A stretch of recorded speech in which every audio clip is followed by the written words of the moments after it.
Hi, everybody. Good morning. It's nice to see some friendly faces in the audience. Oh, can we go back one, please? That was supposed to be a big reveal. So about a year ago, I stood on a stage at the Women in Manufacturing conference and launched a consultancy, which you now know is called Unreasonable Women. And I named it this because I wanted to focus on developing products, services, and workplace policies that empower women. I had spent quite a bit of time working in mechanical engineering, working on teams with lots of guys, of course, very lovely guys, but nonetheless, I wanted to shift and do something a little bit different. And when I was searching for a name, I thought, what would be a good one? So I named my company Unreasonable Women for 4 reasons. The first reason is while I'm generally pretty cooperative, I've certainly been called unreasonable at times in my life. Some development planning sprints are top of mind now. I Googled the words unreasonable women, and mostly what came up were complaints about ex-wives' divorce claims. So I thought, well, that's a blue ocean, and who doesn't like a blue ocean? The third thing is what you've proved already, is that it's a name that makes people laugh. And sometimes when we're dealing with things that are uncomfortable, like unconscious bias or gender parity, it really helps to have a sense of humor about it, so it lightens the mood, and you can start getting into topics that are sometimes a little bit touchy.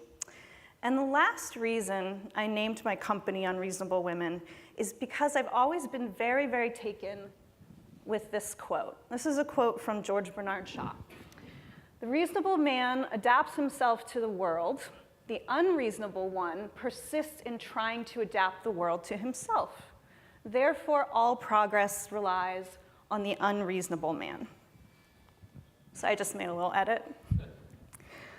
This quote has always been inspirational to me. I think I learned about it in the 7th grade or so, and it really riffs on a lot of the things that probably you think about when you need a good kick in the pants. Things like, bucking the norms and innovating and really, changing the world and disrupting it with product offerings or software offerings.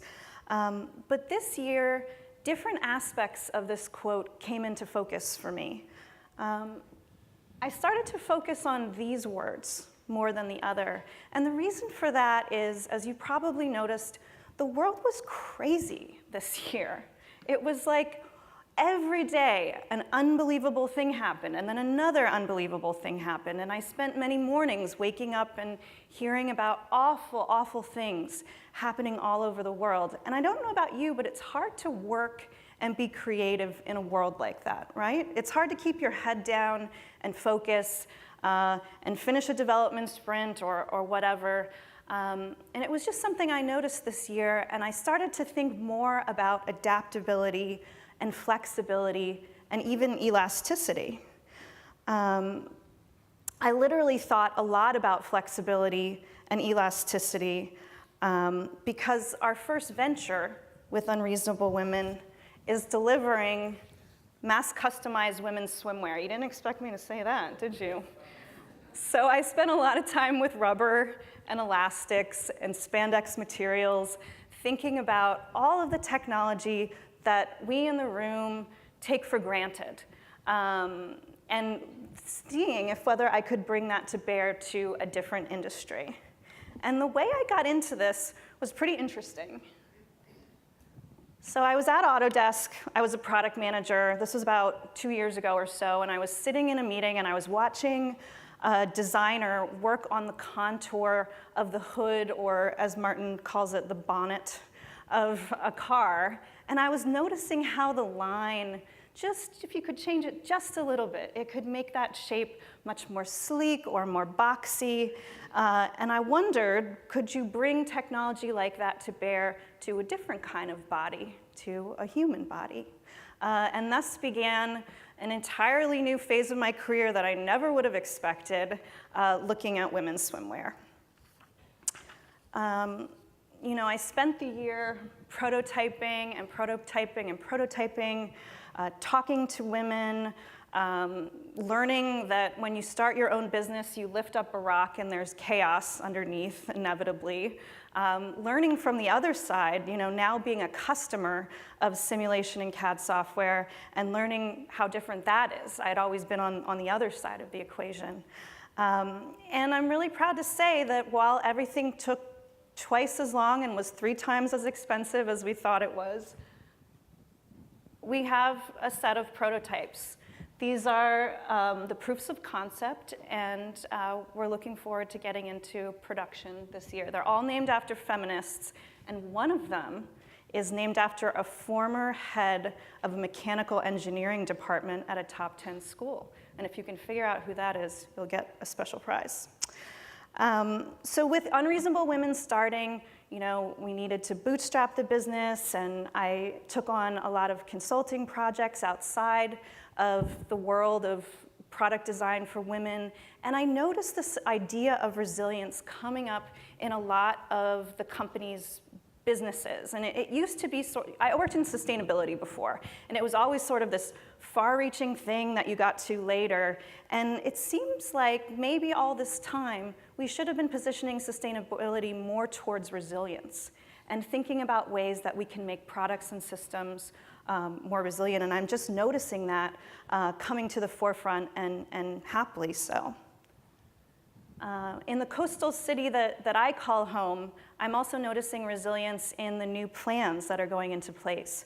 All of the projects in New York City that are hugging the waterfront or in places like the Brooklyn Navy Yard are implementing resilient design techniques. So this is a plan that big architects did for a new park that's in Lower Manhattan. And you'll see that there's spaces that are designed for mixed use, for public space. This is a museum that charts the different sea levels, but it's designed so that the water can wash in and it doesn't create too much of a problem. It's even a design element itself. We can look to nature to find examples of resiliency. This is just a beautiful shot of a prairie. And the reason why prairies are resilient is because there's enormous biodiversity there. So you'd need a lot of different types of pests to go into a prairie and wipe out the species that are there. We also see examples of resilient design in things that aren't so beautiful. Terrorist networks use this idea of diversification and decentralization to allow them to swarm and move together almost like birds to create a lot of force in strategic areas and then disperse and make it very, very hard to fight them through traditional military techniques. So resilience is something I've been thinking about a lot in my work. And with that in mind, I think that maybe this quote needs another update for 2016. So the update is actually maybe more like a person who can think on their feet, design systems and products in ways that aren't made too vulnerable in the face of disturbances born from the batshit crazy world right now, and can maybe even see opportunity in chaos. We've collected an amazing group of speakers for you today, and they're going to discuss resilience in a lot of different ways in their work. I think as product designers and as engineers, we have whole new opportunities to do resilient design in more elegant ways. Most of our products will be connected to the internet soon.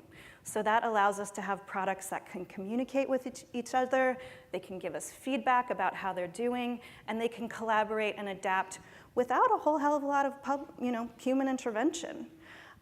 We can also really apply innovation to systems that are now fragile because of climate change, because of geopolitical issues.